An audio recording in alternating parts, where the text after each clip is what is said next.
April 15th, 2013. Patriots Day. Thousands of runners crossing the finish line in downtown Boston, cheering crowds. Celebration. American flags everywhere. Then, 2 explosions. Within seconds, celebration turned into chaos. But what happened next would become one of the most intense investigations in modern American history. This is the story of how the Federal Bureau of Investigation launched a 102-hour manhunt that gripped the entire nation. The event was the annual Boston Marathon, one of the world's most prestigious marathons. Over 23,000 runners, hundreds of thousands of spectators. At 2:49 p.m., near the finish line on Boylston Street, the first explosion detonated. Seconds later, a second blast. Panic spread instantly. Emergency responders rushed in. Police sealed off the area. Hospitals across Boston activated emergency protocols. But while the city was in shock, investigators were already asking one question: who did this? The first 24 hours. Within hours, the FBI declared it an act of terrorism. Evidence teams collected debris. They searched for fragments of devices. Investigators recovered pieces of pressure cookers, wiring, and black backpack fragments. This told them something critical. The devices were homemade. That meant the suspects could be anywhere. The FBI set up a command center. Thousands of tips flooded in. Security camera footage from stores, traffic cameras, and media outlets was collected. But reviewing thousands of hours of footage is not easy. They needed one clear image, one mistake from the suspects. Have you ever felt completely stuck, like you're hitting your head against a wall, trying to solve a problem or reach a goal, but nothing seems to work? It's a frustrating place to be, and honestly, we've all been there. You try everything you can think of. You work harder, you work longer, you ask for advice, you read books, you watch videos, just like this one, but the wall remains. It feels like you're just spinning your wheels, going nowhere fast. What if I told you that the key to breaking through that wall isn't about pushing harder, but about thinking differently? Today, we're diving deep into the science and psychology of breakthroughs. That sudden moment when the clouds part, the answer appears, and everything finally clicks into place. It's that magical instant when a complex problem suddenly becomes simple, when a creative block shatters into a million pieces, or when a personal limitation you've carried for years just vanishes. These moments feel like lightning strikes, random and unpredictable. But are they? Research suggests that breakthroughs aren't just random luck.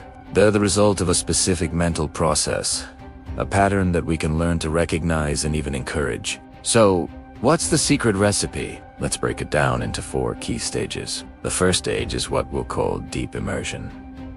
This is the part you're probably already doing. You're gathering information. You're practicing.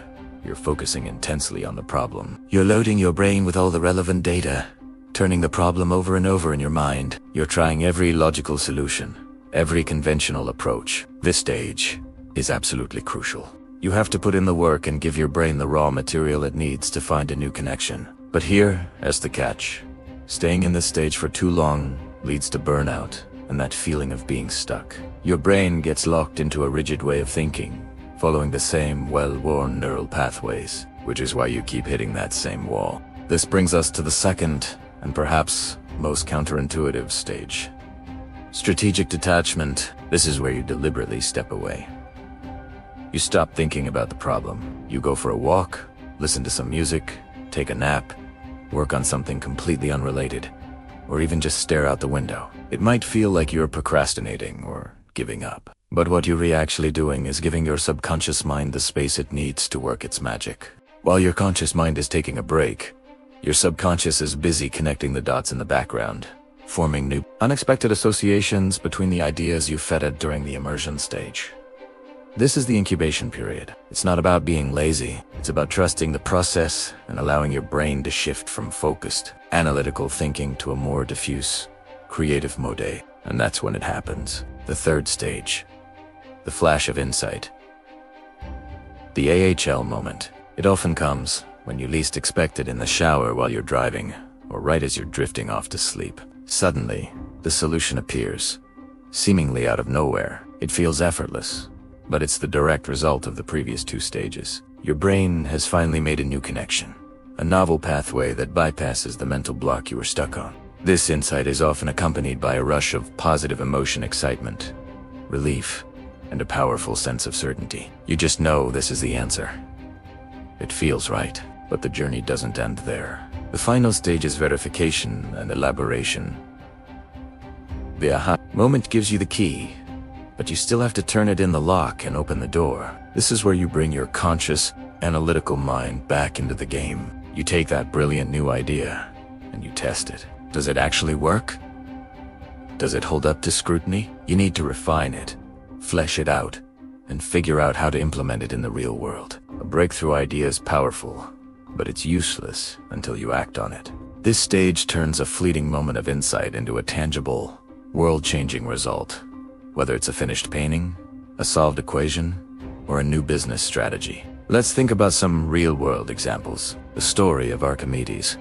Yellin, Eureka, in his bathtub is the classic breakthrough tale. He was deeply immersed in the problem of how to measure the volume of a king's crown. Frustrated, he decided to take a break and have a bath. As he stepped in and saw the water level rise, the solution hit him in a flash. He had strategically detached, and his brain made the connection between water displacement and volume. The rest is history. Well, think about the creation of the Post-it note at 3 meters. A scientist named Spencer Silver was immersed in creating a super strong adhesive, but he accidentally created a super weak one. It was a failure. Years later, a colleague, Art Fry, was frustrated that his bookmarks kept falling out of his hand. During a moment of detachment in a church choir rehearsal, his mind connected Silver's failed weak adhesive with his own problem. The moment led to a bookmark that would stick without damaging the page. That's the breakthrough process in action. So, how can you apply this to your own life? First, embrace the immersion. Go all in. Learn everything you can, but know when to stop. Recognize the signs of mental fatigue and diminishing returns. When you feel yourself hitting that wall, don't just push harder. It's time for step 2. Schedule detachment into your routine. Make time for hobbies, exercise, and simple, mindless activities. Protect your downtime as fiercely as you protect your work time. Trust that your brain is still working on the problem, even when you're not consciously thinking about it. When the insight comes, be ready to capture it. Keep a notebook by your bed. Use a voice recorder app on your phone. These ideas can be fleeting, so grab them before they disappear. And finally, have the discipline to follow through. Take that spark of an idea and do the hard work of verifying and building upon it. A breakthrough isn't a finish line. It's a new starting line. It gives you a new direction, a new possibility to explore. The next time you feel stuck, remember this 4-part cycle. Immerse, detach, insight, and verify. Don't be afraid to step away.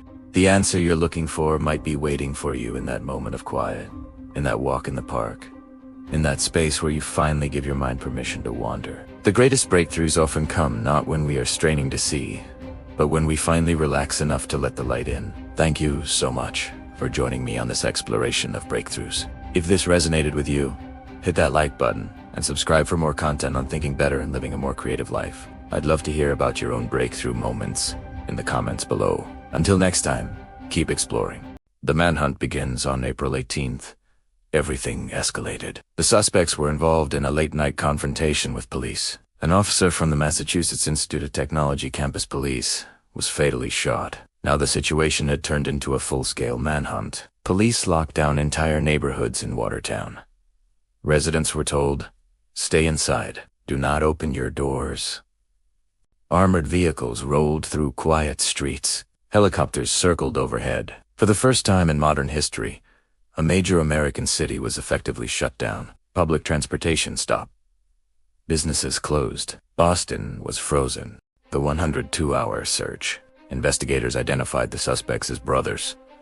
The search lasted for intense days. Door-to-door searches were conducted. Thermal imaging was used from helicopters.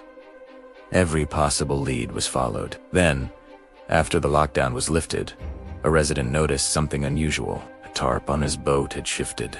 He looked closer and saw someone hiding inside. Police surrounded the backyard. What followed was a tense standoff. Eventually, The second suspect was captured alive. The 102-hour manhunt was over. How the FBI solved it. The investigation revealed key lessons. 1. Surveillance cameras were crucial. 2. Crowdsourced tips accelerated identification. 3. Digital forensics helped track movements. 4. Rapid coordination between local and federal agencies saved time. The FBI reviewed thousands of videos in just days. This case changed how terrorism investigations were handled. After Boston, major cities upgraded surveillance systems. Intelligence coordination improved nationwide. The response became a blueprint for future crisis management. The bombing left a permanent mark on Boston, but something else happened too. The city adopted a phrase, Boston strong. Communities came together. Strangers helped strangers. Runners returned the next year in even greater numbers. Fear did not win. In just 102 hours, one of the largest manhunts in American history ended. But the investigation continues to be studied today, not just as a tragedy, but as a turning point in modern law enforcement. Because sometimes, the difference between chaos and justice is a single image, a single mistake, and a city that refuses to give up.